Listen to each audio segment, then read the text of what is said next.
And then it I gets don't. sad. Yeah. Okay. So this is from the Texas Observer, and is titled "A Texas City Had a Bold New Climate Plan Until Gas Until a Gas Company Got Involved."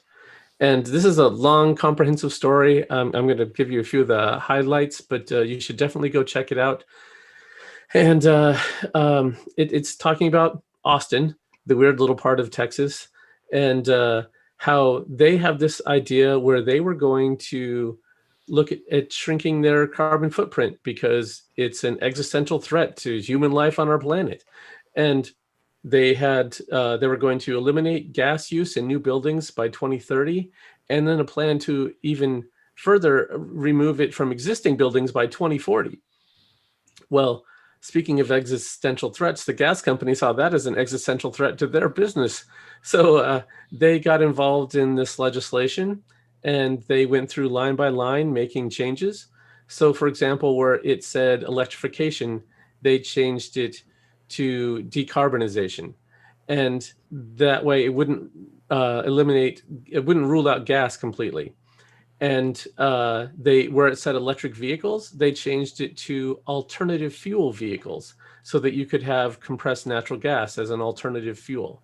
And so this is a company with a lot of money going through and making sure that they can't get written out of the law, and that things are going to go their way. And so it was just really frustrating to see how um, a company like this can manipulate the legislative process to make sure that they're favored for their future. Even though the city here is trying to do what's right, they're getting blocked. The loopholes are being put in so that this business can continue to pump CO2 into our atmosphere, continue to increase the causes of global warming, uh, uh, increase weather weirdification, which is how we get things like these Arctic winds that change and come through and hit areas like Texas.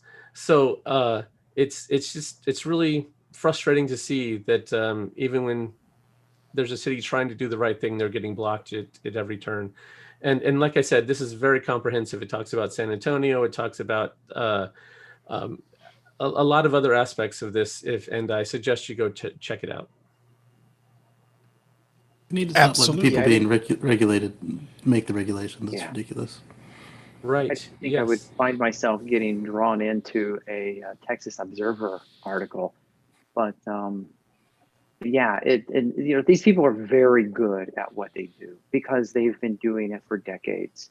Right. And in the article, one of the things that they'd mentioned was sending mailers out to all the people in the town saying, your elected officials are trying to take away your choices and they are trying to dictate the type of energy you have, and it's going to your price is going to go up because of this and this and this, and you need to call your elected representative and tell them to stick with Texas energy sources. And yeah, I mean, they're just trying to rally up the citizens because it's worked before, it's going to work again. Yeah, they're doing the exact same crap in South Carolina right now. Our power company is trying to charge us a fee for the sun that they didn't install in the center of our freaking solar system. And then they've been mailing all the neighbors, hey, your neighbor with solar is going to make your bills go up. So they're going to charge them and charge me. So people are now lining up throwing rocks at your house. Not yet, but man. Yeah. Yeah, which is exactly the opposite of the truth. If you have solar, then you're able to take that load off the grid. So as the loads on the grid increase, they don't have to go through and upgrade all of their equipment. But they want to install their own solar fields, so that way they don't have to share with me. Right. Yeah, but what about when Casey sucks all of the energy out of the sun and things get colder in his neighborhood? Oh, that North Carolina town. Okay. What about that? Yeah, I saw that Onion article. We should be talking about that. No, it was real. There was a real town in North Carolina. Yes. Yeah. Oh my God. Yeah. And wind turbines blow the Earth off its rotational axis as well, out of its orbit. I can tell you that I've seen a lot of this kind of stuff, and all my years watching way too many city meetings, because they have the time to attend city meetings. And the worst thing in the world that became really hot and sexy in government, especially local governments, was public-private partnership. And Ugh. you got to invite all the stakeholders, and that would include your companies, to have a chance to look at this. That's kind of where public comment and participation comes from. Well, it's not just the citizens, but the companies. Unfortunately, the citizens often don't have the time to show up as often as they need to. So I'm not very surprised. I am happy to see that basically it didn't work, at least in Austin, but it does work. That's why the language used to motivate people to come out and pay attention, the language used to speak about important issues, it's so critical, because they spend millions hiring people to find ways to manipulate you by your fears and your desires. And what else is that when they say, oh, it's going to take away your rights, your ability to choose things? Well, what's one of the biggest things people have been freaking out about masks? Oh, it's going to take away our rights and our ability to choose. And it's like, to not die from Yeah, COVID? my right to not die. Yeah. I mean, We got lucky Call in this crazy. case. The hearing is in the middle of the freaking workday, but thanks to COVID, they have to have it remote. So a lot of us have blocked up some time to dial in and give them a what for. yeah, but I mean, it doesn't matter.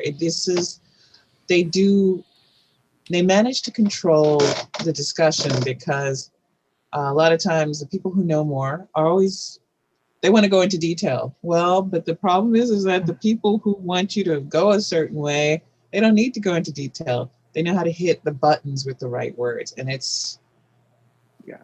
everybody needs a media criticism class. What can I say?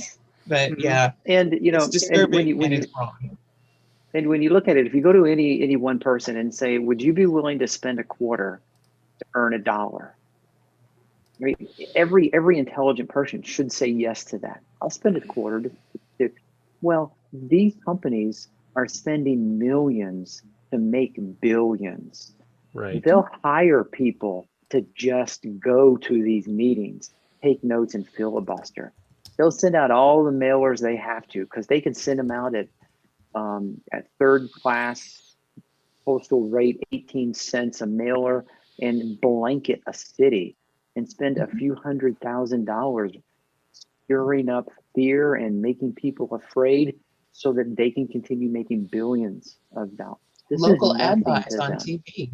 Local ad buys. You can shoot a commercial for less than $250,000 and throw up a couple of 15-second spots at major markets, but you use local TV. Florida Protect the Sunshine Act. Ugh. Right. So we're outgunned, but that doesn't mean you give up. That means you coordinate. That means you work together. Right. That means you rally people. You get the message out with like this.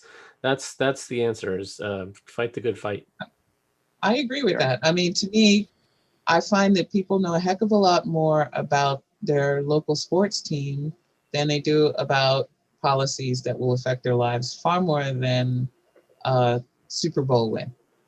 And I'm not knocking it, because I have watched the sports and I've enjoyed them, but I actually prefer knowing a lot more about the policies that will directly impact my life or the lives of people I care about. I'd rather get into the weeds on that. I don't need to know about what happened in 1978 on such and such day with such and such team.